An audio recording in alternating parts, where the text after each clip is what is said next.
बात उस समय की है जब एक विधवा औरत जंगल में खाना पकाने के लिए लकड़ियां इकट्ठा कर रही थी।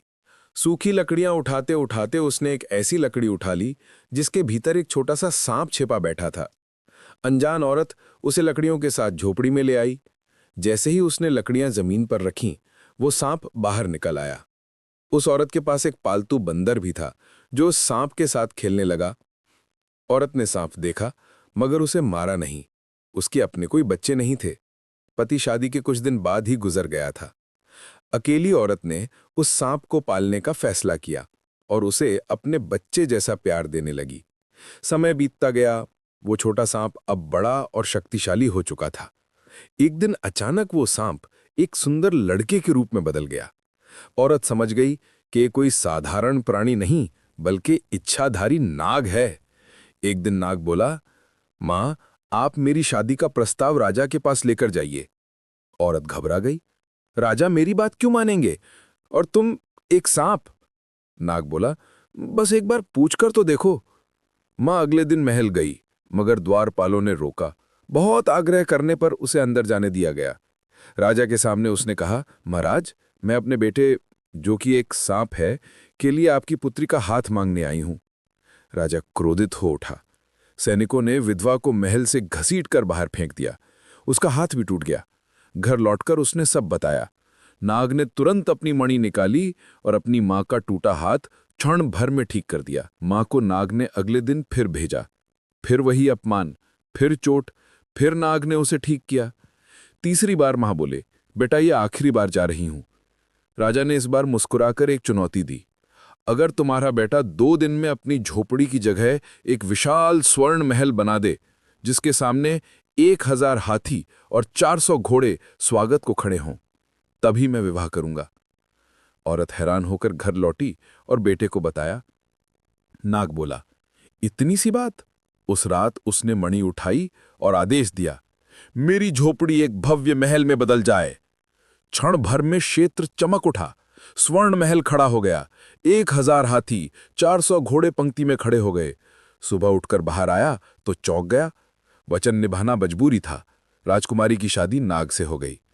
रात में जब राजकुमारी कक्ष में गई, उसने आधा शरीर सांप जैसा देखा और घबरा गई। तभी एक तेज प्रकाश हुआ और नाग एक सुंदर युवक देव के रूप में बदल गया। देव ने कहा, यह रहस्य किसी को मत बताना। यदि तुमने एक भी व्यक्ति को बता दिया, मैं इस संसार से हमेशा के लिए गायब हो जाऊंगा। राजकुमारी ने वचन दिया। कुछ दिनों बाद राजकुमारी मायके में भोजन समारोह में गई। सूर्य ढलते ही देव भी मानव रूप में पहुंच गया। उसे देखकर सब दंग रह गए। अत्यंत सुंदर, तेजस्वी। राजकुमारी की मां ने ताना मारा, काश दामाद जी सांप ना होकर ऐसा ही युवक होते। राजकुमारी दुखी होकर सच बोल बैठी, यही मेरे पति हैं, यही देव। और उसी क्षण देव अदृश्य हो गया। शाप पूरा हो चुका था।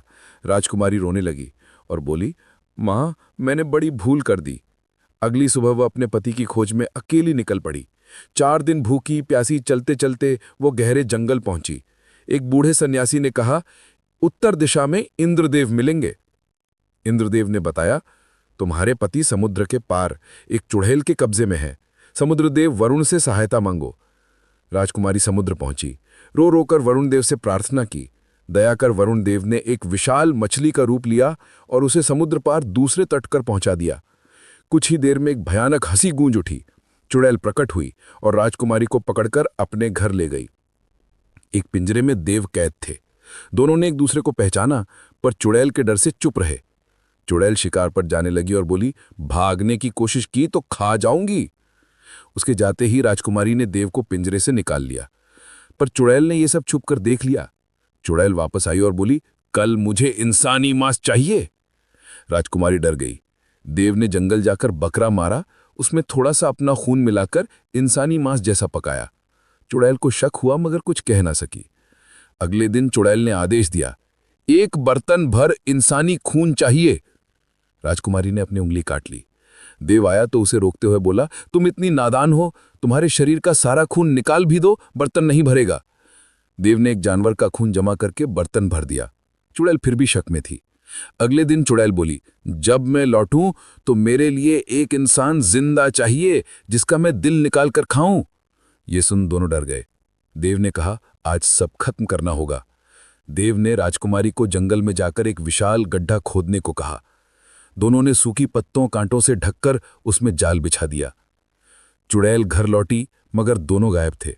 वो गुस्से में दहाड़ते हुए बाहर निकली और दोनों की तलाश में अंधाधुंध दौड़ी। जैसे ही वो उस झाड़ी पर पहुंची, वो गड्ढे में गिर गई। देव ने तुरंत मंत्र पढ़कर उस पर मिट्टी डाल दी और उसे वहीं कैद कर दिया। चुड़ैल दहाड़ती रही, मगर उसकी शक्तियां खत्म हो चुकी थीं। चुड़ैल के मरते ही देव के ऊपर से शाप हट गया। एक दिव्य प्रकाश फैला और देव ने कहा, अब मैं कभी तुम्हें छोड़कर नहीं जाऊंगा। दोनों वरुण देव के पास गए।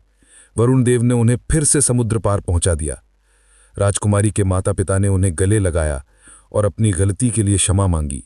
राज्य भर में उत्सव मनाया गया और फिर देव और राजकुमारी अपने स्वर्ण महल में सदा सदा के लिए सुखपूर्वक रहने लगे। तो दोस्तों, यही थी उस इच्छाधारी नाग, उसकी सच्ची मां जैसी औरत और अपनी जान पर खेल कर पति को बचाने वाली राजकुमारी की अद्भुत कथा। एक ऐसी कहानी जो हमें सिखाती है कि सच्चा प्यार कभी हार नहीं मानता और विश्वास की ताकत हर श्राप, हर मुसीबत को मात दे सकती है। अगर आपको ये कहानी दिल को छू गई हो तो वीडियो को लाइक जरूर करना और अपनी राय नीचे कमेंट में बताना। और कहानी पसंद आए तो ऐसे शेयर करके दूसरों तक भी पहुंचाना। और हां, ऐसी ही रहस्यमयी और मनमोहक कहानियां आगे भी सुननी हो तो चैनल को सब्सक्राइब करके घंटी वाला बटन जरूर दबा देना। मिलते हैं अगली रोचक कहानी में। तब तक अपना ध्यान रखिए। जय हिंद।